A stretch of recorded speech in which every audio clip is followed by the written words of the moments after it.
What's happening, everybody? Real quick, if you haven't had a chance, run over to MMAvalor.com. Now, on to the fight of the night. At this point. Because look, what you guys don't understand is you're getting a fresh George and Kevin in this scenario because we're not waiting to the end of the fight. Because then we're sleepy as fuck, okay? Right. I mean, not the end of the card. So at the end of every fight, we've been recording these videos. So you get fresh, upbeat, but I can't promise you for the next fight because that motherfucker is going to go 25 minutes, and all I'm going to say is GSP won, drop the mic, and I'm going home.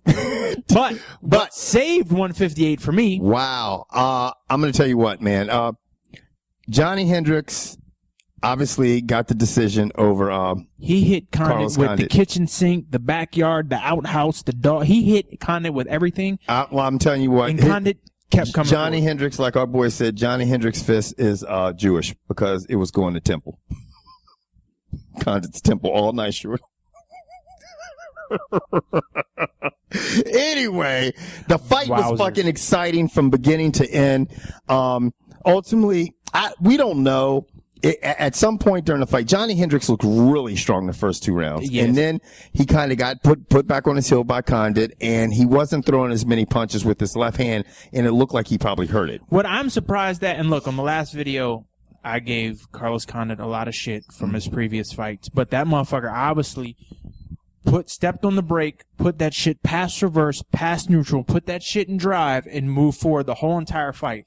Now, why you didn't do that shit against Diaz, I have no clue, because Hendricks has way more power than GSP or Diaz. Right. And you...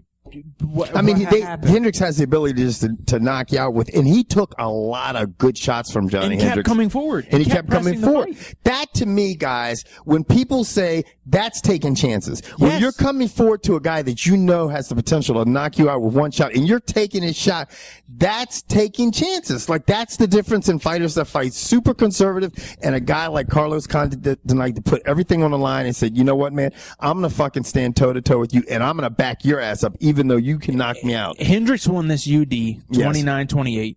Mm-hmm. And then at the end, he begged. Now, that makes him the #1 contender, and he still felt he had to beg GSP for a title fight. There's no begging. You're number one. There is no there's no ducking it now. There's a ranking system. So if we're going by the ranking system, whoever wins this next fight has to fight Johny Hendricks. And let me tell you right now, neither one of these guys is a good matchup for Hendricks. No, I mean, not Diaz and not GSP. Yeah, neither one. I mean, Johny Hendricks, just if he can get inside and just, I mean, and he's short in stature, man. But I mean, you're looking at Carlos Condit, who was 6'2". Yeah, 6'2".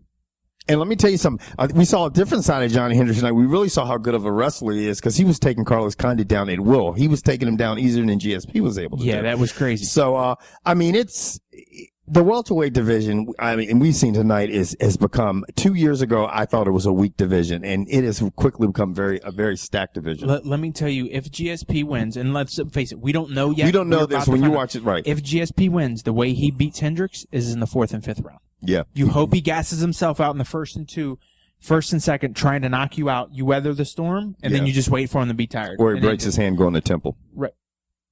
I'm just saying, sure. Yeah. Now, my question is, the question of the night is, how many times was Hendricks stopped by TSA or randomly searched trying to get into Canada? Man, I'm just saying, I'm got the Bass Pro Shop digging on the dang.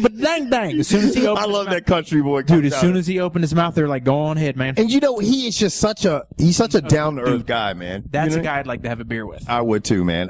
Anyway, we're out down here below, comment board. What do you guys think of the fight? Over here to the left. Any of the videos from UFC 158, let us know how you guys and if you got nothing better else to do, go to MMA Valor. That's right. And check them out. Or FightMatrix.com.